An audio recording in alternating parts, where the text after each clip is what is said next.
स्वागत है आप सभी का गवर्नमेंट जॉब सभी के ऑफिशियल यूट्यूब चैनल पर। इलाहाबाद हाईकोर्ट आर और कंप्यूटर असिस्टेंट भर्ती में धांधली की हदें तो पार हो ही गई थी, ये तो आप लोगों ने सब देख लिया है। इसके जो भी साक्ष्य थे वो भी तैयार कर लिए गए हैं। काफ़ी सारे चयनितों के कैसे क्या गड़बड़ी हुई, क्या है क्या नहीं है, जो भी साक्ष्य हैं वो तैयार कर लिए गए हैं। फिलहाल वो ऐसे साक्ष्य हैं जो कोर्ट में दिए जा सकते हैं, उस पर विचार कोर्ट करे ना करे ये कहा नहीं जा सकता। लेकिन प्रथम दृष्टया देखने से जो लगता है कि कहीं ना कहीं बहुत भारी गड़बड़ी कुछ ना कुछ तो किसी लेवल से की गई है। अब चाहे वो एनटीए के लेवल से की गई हो, चाहे जिस भी लेवल से जिसको टेंडर दिया गया होगा परीक्षा कराने का, जो भी एनटीए को दिया गया काम, हाईकोर्ट ने एनटीए को काम दिया परीक्षा कराने का। एनटीए भी किसी एजेंसी को देती है परीक्षा कराने का, मतलब बहुत सारे लोग इन्वॉल्व हो जाते हैं। अगर एक ही संस्था हो जो परीक्षा करा रही हो तो कम से कम वो एक ही संस्था इन्वॉल्व हो। अब क्या कर हो रहा है, हो क्या रहा है, हाईकोर्ट ने दिया एनटीए को। एनटीए जो कि भारत लेवल की, इंडिया लेवल की, देश लेवल की संस्था है, उसने किसी बड़े प्लेयर को दे दिया, मतलब टीसीएस को दे दिया या किसी बड़ी एजेंसी, किसी बड़े सॉफ्टवेयर फर्म को दे दिया। अब ये जो बड़ी सॉफ्टवेयर फर्में होती हैं, इनके अंदर छोटे छोटे इम्पैनल्ड वेंडर्स होते हैं, छोटी मोटी कंपनियां जो शहर की कंपनियां, जैसे टीसीएस को बाई चांस दे दिया एनटीए ने। एनटीए तो परीक्षा कराने जाएगा नहीं, उसके पास तो ये लोग हैं नहीं परीक्षा कराने के लिए, और वो भी ऑनलाइन परीक्षा। तो एनटीए ने फिर किसी पैनल वेंडर को दे दिया छोटे, जो यूपी में परीक्षा करा सके, है ना। यूपी में भी ऐसे कुछ वेंडर होते हैं, जैसे ये लोग करते क्या है, 35 जिलों के लिए कुछ अलग वेंडर दे दिए, इतने जिलों के लिए अलग वेंडर दे दिए, इतने जिलों के लिए अलग वेंडर, तो वो अपने अपने हिसाब से सेंटर लेते हैं। अब सेंटर जो बने, इतनी दूर दूर सेंटर, शहर से बाहर सेंटर, वहाँ ना को कभी पुलिस पहुँच पा रही है, ना कोई ट्रांसपोर्टेशन की व्यवस्था, ना कम्युनिकेशन सही से, तो वहाँ सेंटर दे दिए। सेंटर वाले भी इन्वॉल्व हो गए कि जिसके सेंटर में जान पहचान है वो अपने हिसाब से काम करवा ले। तो और ये सब हुआ है हाईकोर्ट भर्ती में। एनटीए ने जो ऑनलाइन परीक्षा कराई, ये सब कुछ हुआ है, सेंटर पे खेल हुआ है, हर तरह की चीज़ें हुई हैं। अगर जिन लोगों ने पेपर दिया है, 2-2.5 लाख लोगों ने जिन्होंने भी पेपर दिया है, और जो लोग भी उनके साथ गए होंगे अभिभावक, उनको सबको पता है कि कैसे कहाँ कहाँ कितनी दूर दूर और कौन कौन से बीहड़ इलाके में सेंटर दिया गया था। तो अब सारे साक्ष्य तैयार कर लिए गए हैं। चयनितों के भी थोड़ी थोड़ी धड़कनें बढ़ने लगी हैं कि यार बहुत ज़्यादा हाइप ले रहा है ये सारी चीज़ें। तो देखते हैं क्या सब साक्ष्य हैं, एक बार नज़र डालते हैं, आप लोग भी देखिए। ये प्रतियोगी छात्रों द्वारा ही तैयार किया गया है। इलाहाबाद उच्च न्यायालय की भर्ती में अब तक का सबसे बड़ा भ्रष्टाचार। इलाहाबाद उच्च न्यायालय द्वारा अगस्त 21 में समीक्षा सहायक समीक्षा अधिकारी, कंप्यूटर सहायक, एपीएस समीक्षा अधिकारी हिंदी, ये सब पढ़ लीजिएगा।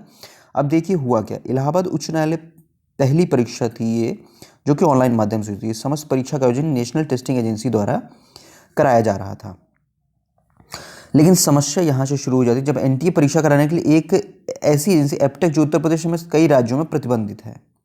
अब देखिए, एप्टेक जो संस्था है ये आपकी पहले से प्रतिबंधित है। इसने कुछ सारी बहुत गड़बड़ परीक्षा कराई हैं। विधानसभा आरओ एप्टेक ने करवाया था, जिसमें बहुत सारे लांछन लगे थे। लेखपाल वगैरह भी शायद एप्टेक ने कराया था, जो पिछली बार हुई थी। तो एप्टेक, और ये संस्था शायद यूपी में ब्लैक लिस्टेड भी है। अब ये कैसे एनटीए ने एप्टेक संस्था को दे दिया परीक्षा कराना, ये अपने आप में सबसे पहला सवाल खड़ा करता है कि जब ये संस्था यूपी में पहले से प्रतिबंधित है तो एनटीए ने इस परीक्षा से, इस एजेंसी से परीक्षा क्यों कराई। बाकी सारी चीज़ें ये आप पढ़ लीजिएगा, ठीक है। जो पहला जो एग्जाम्पल आता है, अभय शर्मा, इन्होंने समीक्षा अधिकारी 2019 की परीक्षा जो इलाहाबाद हाईकोर्ट, उसमें कुल 58 अंक प्राप्त किए थे। समीक्षा अधिकारी 2021 की परीक्षा में कुल 84 अंक प्राप्त किए। उत्तर प्रदेश अधीनस्थ सेवा चयन आयोग द्वारा आयोजित पीईटी परीक्षा में कुल 44 नंबर प्राप्त किए। लेकिन एआरओ की परीक्षा में 200 में से 182 अंक पाकर चयनित हो गए। और ये जो इनके साक्ष्य हैं अभय शर्मा के, ये देखिए लगा हुआ है, इसमें इनके 182 नंबर हैं। ये एआरओ के लिए चयनित है, देखिए 182 नंबर है, ये एआरओ के लिए चयनित है, ठीक है। बाकी जो इनके जो एग्ज़ाम की बात हो रही, देखिए पेट का स्कोर है इनका 44 नंबर है, ठीक है। और ये इनका पिछले साल का हाई कोर्ट का है, देखिए इसमें इनके कितने नंबर हैं, इसमें इनके 58 नंबर हैं, ये इनका नाम है, और ऊपर से फादर नेम वगैरह आप मिला लीजिएगा, ठीक है। तो ये सारी चीज़ें रहीं। अब दूसरा, आनंद, इनको एआरओ की परीक्षा में 124 अंक मिले, उत्तर प्रदेश द्वारा आयोजित पेट परीक्षा में 64 अंक मिले, लेकिन समीक्षा अधिकारी की परीक्षा में 200 में से 177 अंक पाकर 100 परसेंटाइल के साथ अंतिम रूप से चयनित हो गए। ये सब इनका स्कोर कार्ड आपका लगा हुआ है, सब देख लीजिएगा। पीडीएफ आपको हमारे टेलीग्राम चैनल पे मिल जाएगी, वहाँ से डाउनलोड कर लीजिएगा। हमारे टेलीग्राम चैनल का जो लिंक है वो डिस्क्रिप्शन बॉक्स में दिया हुआ है। तीसरा है अरविंद कुमार सिंह, इनको समीक्षा अधिकारी की परीक्षा में 88 नंबर मिले। पीईटी की परीक्षा में कुल 41 अंक मिले, लेकिन एआरओ की परीक्षा में 250 में से 236 अंक लेकर अंतिम रूप से चयनित हो गए। अपने आप में एक बहुत बड़ा सवाल खड़ा करता है, और सारा जो इनका प्रूफ है वो यहाँ पे लगा हुआ है। चौथे इसी तरह से आशीष शर्मा जी, इनको समीक्षा अधिकारी की परीक्षा में 65 अंक मिले। पीईटी परीक्षा में 27 अंक मिले, लेकिन एआरओ की परीक्षा में 250 में से 217 नंबर इनको प्राप्त हुए हैं। तो कैसे है, क्या ये हो रहा है, मतलब समझ से परे है। सारे इनके प्रूफ लगे हुए हैं, देख लीजिएगा। जितेंद्र कुमार गौतम, मनीष शर्मा, इसमें जितेंद्र कुमार गौतम को उत्तर प्रदेश और पीईटी परीक्षा में 42 अंक मिले, जबकि एआरओ परीक्षा में 223 अंक मिले। मनीष कुमार शर्मा को 228 अंक मिले, जबकि उनका चयन अंतिम रूप से नहीं हो पाया। शायद इनका भी पैसा सही आदमी तक नहीं पहुंचा था। खैर ये सब तो बात ही बात है, लेकिन एक आदमी को जिसको 223 अंक मिल रहे हैं, 228 अंक वाले को क्यों नहीं चयन हो रहा है, 223 वाले का चयन हो जा रहा है। ठीक है, अब देखिए इनको 223 अंक मिले हैं, selected for assistant review officer. या आप यहाँ पे गौर करिए, यहाँ पे जो इनका लिखा हुआ है, इनको रिटन में 179 मिले, टाइपिंग में 44 नंबर मिले, 223 इनके टोटल हो रहे हैं। ठीक है, ये सिलेक्टेड हैं। दूसरे का देखिए, और दोनों लोग जनरल कैटेगरी से ही बिलोंग करते हैं, ये भी है। ठीक है, ऐसा नहीं है कि दोनों लोग किसी अन्य कैटेगरी से, दोनों लोग जनरल कैटेगरी से। इसमें इनके 200 में से 169 नंबर हैं, 50 में से 49.9900 नंबर है, 228 नंबर बन रहे हैं, तब भी not selected for assistant review officer. ये कैसे पॉसिबल हो पा रहा है, कैसे ये चीज़ें हुई हैं, ये कुछ नहीं समझ में आ रहा है। एनटीए स्कोर भी जारी नहीं किया गया है।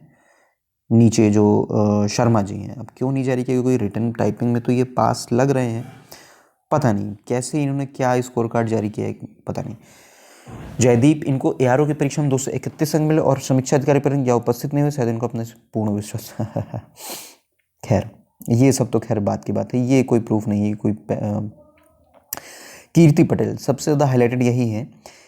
सबसे ज़्यादा आराम तो इनको था, पिताजी हाईकोर्ट में जॉइंट रजिस्ट्रार ठहरे। इनको समीक्षा अधिकारी की परीक्षा में 96 अंक मिले। उत्तर प्रदेश और राज्य पीटी परीक्षा में 44 अंक मिले। एआरओ परीक्षा में 250 में से 239 अंक इनको मिले, अंतिम रूप से चयनित है। इनके पिताजी जो है जॉइंट रजिस्ट्रार हैं। खैर हमारे चैनल पे जो ये सारी चीज़ें बताई जा रही है, ये प्रतियोगी छात्रों ने इकट्ठा किया, इससे हमारा डायरेक्टली कोई लेना देना नहीं है। हम किसी को भी ब्लेम नहीं कर रहे, ना हाईकोर्ट को, ना ही किसी इंडिविजुअल को। जो साक्ष्य इकट्ठा हुए हैं, इसका जवाब एनटीए को देना होगा। एनटीए इसका जवाब देंगे कि क्यों ऐसा चीज़ें हुई हैं। अच्छा, ये इनके फादर हैं राम खिलावन पटेल जी, कोई बात नहीं है, जो भी है इसका जवाब एनटीए देगा, ये लोग क्यों देंगे। गौरव सिंह, आरओ की परीक्षा में 121 अंक मिले, एआरओ की परीक्षा में 223 अंक मिले, लेकिन अंतिम रूप से चयनित नहीं हुए। अब बताइए, 223 अंक वाला एक इंसान चयनित है, एक इंसान चयनित नहीं है। मनोज कुमार है तो उत्तर प्रदेश और पीठ की परीक्षा में 9 परसेंटाइल मिले, जबकि एआरओ की परीक्षा में 250 में से 234 अंक मिले।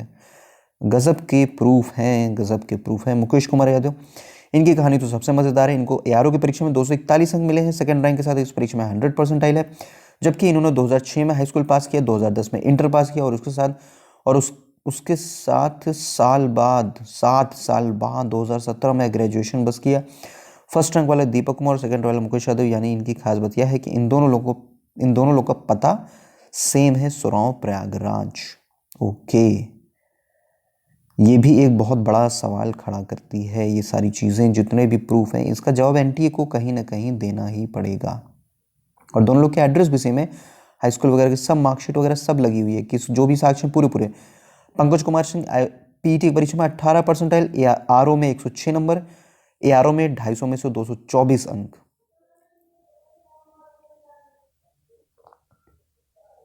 नीरज कुमार जी, इनको एआरओ की परीक्षा में 91 अंक मिले, लेकिन समीक्षा अधिकारी की परीक्षा में 220 अंक लेकर अंतिम रूप से चयनित हो गए। रजत तोमर, एआरओ की परीक्षा में 250 में से 232 अंक मिले, लेकिन अंतिम रूप से चयन नहीं हो सका। बहुत सारे साक्ष्य हैं, ये पूरा पीडीएफ आप लोग पढ़ लीजिएगा। कुछ अगर आपको इम्पोर्टेंट कुछ लगे तो उसको शेयर करिए लोगों के साथ, और करिए। 70-80 पेज की पीडीएफ है, पढ़ लीजिए, आवाज़ उठाइए, देखिए लड़ाई लड़नी ही पड़ेगी, लड़ाई सबको लड़नी ही पड़ती है कुछ ना कुछ पाने के लिए। तो आवाज़ उठाइए, लड़िए ज़रूर, जितना हो सके उतना लड़िए, ठीक है। पंकज कुमार जी हैं, शेड्यूल्ड कास्ट के हैं, 190 अंक होते हुए भी चयन नहीं हुआ, जबकि राहुल कुमार शेड्यूल्ड कास्ट का 183 अंक होते भी अंतिम रूप से चयन हो गया। क्या हो रहा है, क्या किया है एनडीए ने, कुछ समझ से परे है जो है। तो शेयर कीजिए इन चीज़ों को, और जितना हो सके उतना लोगों तक पहुंचाइए, वीडियो को शेयर करिए, इस पीडीएफ को शेयर करिए। ये पीडीएफ का पूरा जो आपका है वो आपको टेलीग्राम चैनल पे हमारे मिल जाएगा, टेलीग्राम चैनल का लिंक डिस्क्रिप्शन में है। वीडियो पसंद आए तो लाइक और शेयर जरूर कर दीजिएगा, और चैनल को सब्सक्राइब नहीं किया सब्सक्राइब कर लीजिएगा। वीडियो यहाँ तक देखने के लिए आप सभी का बहुत बहुत धन्यवाद।